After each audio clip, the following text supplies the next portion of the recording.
Okay, everybody, welcome back to my YouTube channel. And in today's class, we're going to essentially cover what is our game plan, or how would you actually tackle studying poems for your literature and English DSE exams, and what is kind of the approach for that. This is a very concise, short little video. It's not going to be super long. The entire purpose of this video is just to make you familiarize with understanding how would you actually tackle some of these things. Now, first of all, as I also shared previously, I do recommend you to look at my previous video where we spoke about the syllabus. This particular video is specifically for anybody who've already studied maybe poems in their schools. They've maybe already finished it, or they're halfway through it, or maybe they haven't even started, but they're just trying to understand and familiarize themselves. What is the techniques to study poems? How can you feel more familiar with studying poems, and how can you actually make sure that you're doing well in that particular section of the syllabus, and you're utilizing your knowledge well in exams and practicing them. So one of my first recommendation is just to go through my YouTube video, which was in the previous YouTube video that I had, where we focused on 2026 literature in English DSE syllabus. Just a little rewind, maybe for those who has not watched it. It focuses both on paper 1 and paper 2. So 2026 would be slightly different from all the previous years that we've had for DSE, for literature and English exams. So it would be a good idea to maybe watch that video, or if you would prefer, go ahead into the description and you would also be able to find that syllabus that you can actually go ahead and read by yourself if you choose to. Now, the second part of this is what I want you to do is in the syllabus, just towards the third page, you would be able to find all the poems. So that area would give you all of the poems. You can either take a screenshot of that, put that in a slide, put that in a Google Doc, or wherever you feel comfortable, maybe print it out even. Have that list of poems with you. And go ahead, and what I would want you to do is use 3 different colors. So you're going to use yellow, you're going to use green, and you will use red. Okay? And what do all of these colors mean? So green would mean that I'm super confident. Yellow means unsure. And red means completely no clue. So you're going to take your poems, and what I want you to do is use these 3 colors, or any other 3 colors, whatever you feel comfortable with, that can easily have a piece of identification towards. Go ahead and highlight your poems, okay? And then once you've had them in 3 different colors, what I then want you to do is come towards the second step.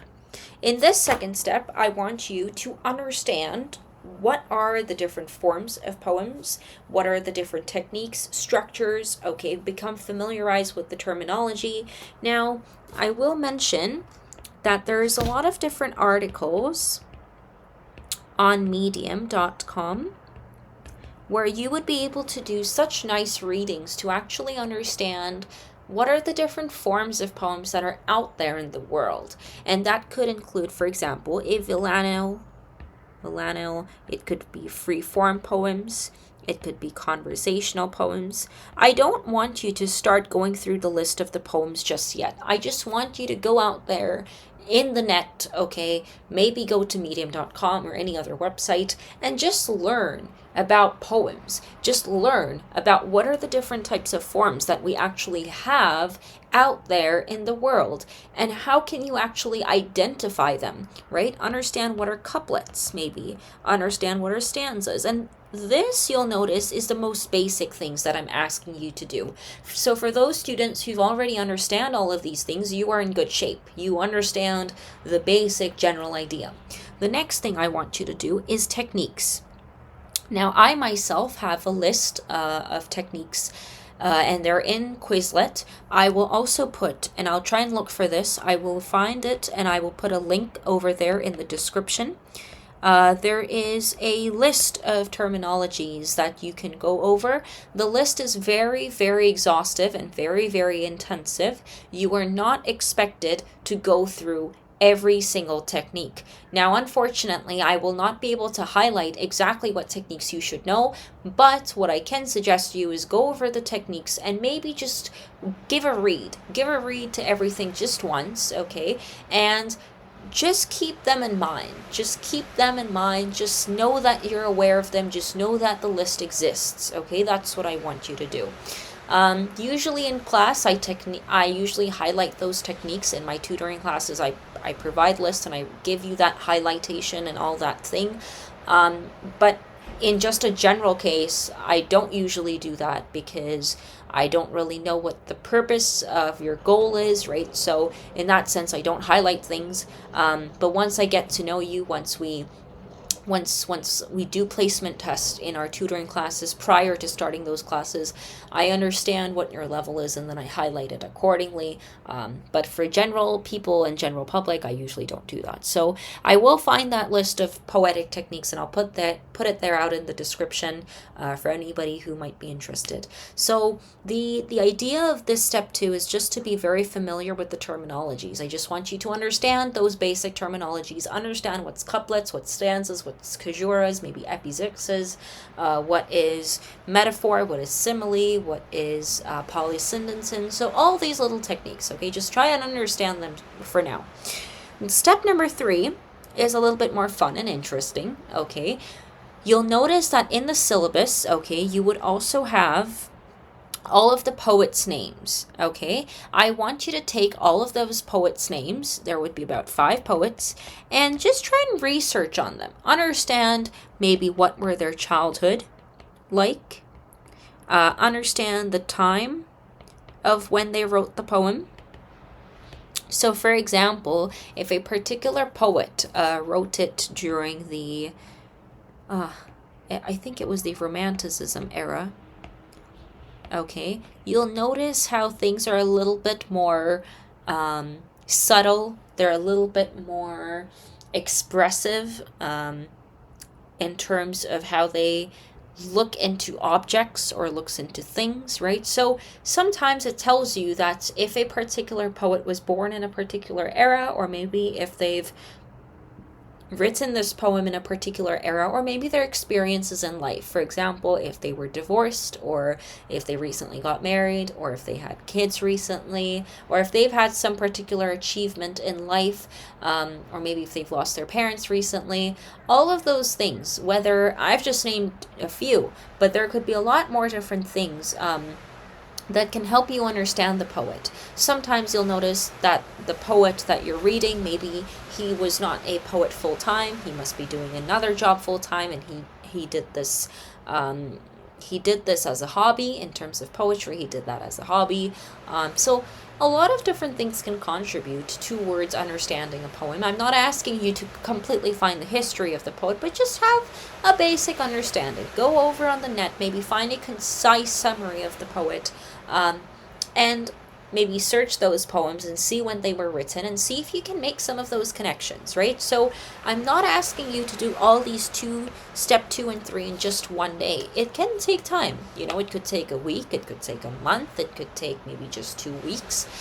No matter how long it takes, make sure you do those steps. The reason why I say that is because when you do your essay writing in paper 2, that's where your poems are going to be written and assessed. If you do these things, it gives you extra details, it gives you extra information, and it lets you use these pieces of information to answer your essay questions, which is very beneficial. So this is the reason why I'm asking you to do these things. Now, after you've done steps 2 and 3, you go ahead, read each of the poems, okay, one by one. Okay, annotate as you go. So this is the most important part, which is annotation, right? Now, I know a lot of students struggle with annotation. It comes with practice. And if you watched my previous videos, I also try and annotate some of the poems, so you can take that as a reference. And you annotate the poem, you are going to annotate what are the poetic techniques, if you've noticed some interesting themes, and what are the interesting insights, right? So maybe, for example, was there any association with the things that were said and the poet's life? Okay, so that's kind of what it is. Now, step number 5, which I have not written in this particular slide, but it is actually one of the most important steps. Step number 5 is to do practice questions. And when I say practice questions, you start off with the list of past paper questions. Okay, and then you can also go ahead and make some questions. And when I say make some questions, you literally just think of any question that comes to your mind and you think this could be part of the DSE exam, go ahead and answer it.